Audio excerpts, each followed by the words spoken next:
আসসালামু আলাইকুম ওয়া রাহমাতুল্লাহ। আরআরবি আরাকান বাংলা নিউজে আপনাদের স্বাগতম। সঙ্গেই থাকছি আমি আয়েশা। আজ ৯ জানুয়ারি ২০২৫। রোহিঙ্গাদের জীবন রক্ষায় অগ্রাধিকার দিতে হবে ইউএনএইচসিআর। মানুষের প্রাণ রক্ষায় পদক্ষেপ নিতে বিশ্বের দেশগুলোর প্রতি আহ্বান জানিয়েছে জাতিসংঘের শরণার্থী সংস্থা ইউএনএইচসিআর। বুধবার ৮ জানুয়ারি সংস্থাটির এশিয়া ও প্রশান্ত মহাসাগরীয় আঞ্চলিক ব্যুরোর পরিচালক হেই কিউং জুন বলেন, প্রাণ রক্ষাকে সবচেয়ে বেশি অগ্রাধিকার দিতে হবে। এমন এক সময় তিনি এই মন্তব্য করলেন যখন প্রাণ বাঁচাতে মিয়ানমার থেকে রোহিঙ্গারা প্রতিবেশী ইন্দোনেশিয়া, থাইল্যান্ড ও মালয়েশিয়া সহ বিভিন্ন দেশে আশ্রয় নেওয়ার চেষ্টা করছেন। কয়েক সপ্তাহ সাগরে নৌকায় ভেসে থাকার পর সম্প্রতি এসব দেশে পৌঁছান নারী ও শিশুসহ ৪৬০ জন রোহিঙ্গা।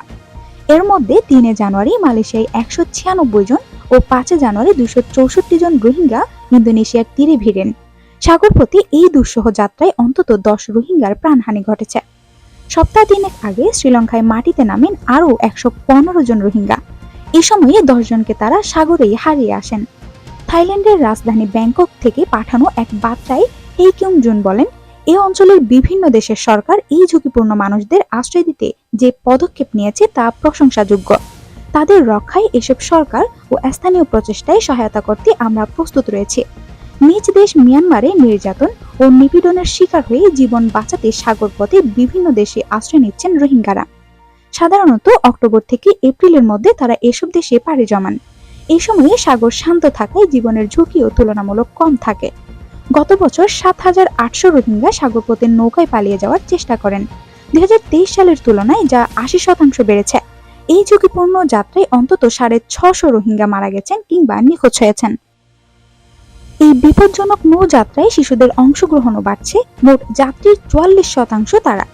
২০২৩ সালের তুলনায় গত বছর ৩৭% বেশি শিশু মিয়ানমার ছেড়ে পালিয়ে যাওয়ার চেষ্টা করে। এরই মধ্যে নারীদের সংখ্যাও বেড়ে প্রায় ১/৩ হয়েছে। ইউএনএইচসিআর বলছে, গত বছর নতুন একটি প্রবণতা যুক্ত হয়েছে। বর্ষার মৌসুমে ভয়াবহ বিরূপ আবহাওয়ার মধ্যেও কয়েক হাজার রোহিঙ্গা জীবনের ঝুঁকি নিয়ে নাফ নদী পাড়ি দিয়ে বাংলাদেশে ঢোকার চেষ্টা করেন। এমনটি আগে কখনো দেখা যায়নি।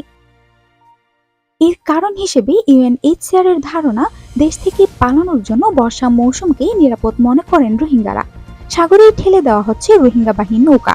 হেই কিউং জুন বলেন, যদিও নিজেদের সীমান্ত ও নিয়ম বহির্ভূত চলাচল নিয়ন্ত্রণের বৈধ অধিকার আছে দেশগুলোর, বিশেষ করে চোরাচালান ও মানব পাচার রোধে, কিন্তু এইসব পদক্ষেপ নেওয়ার ক্ষেত্রে নিরাপদ স্থানে পৌঁছাতে মানুষের অধিকারেরও নিশ্চয়তা থাকা দরকার।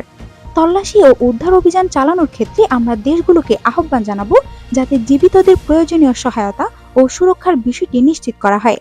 ইউএনএইচসিআর বলছে, মিয়ানমারের পরিস্থিতি ক্রমাগত অবনতির দিকে যাচ্ছে। এতে আরও অনেক বেশি রোহিঙ্গা দেশটি ছেড়ে নিরাপদ আশ্রয়ে পালিয়ে যেতে বেপরোয়া হয়ে উঠতে পারেন।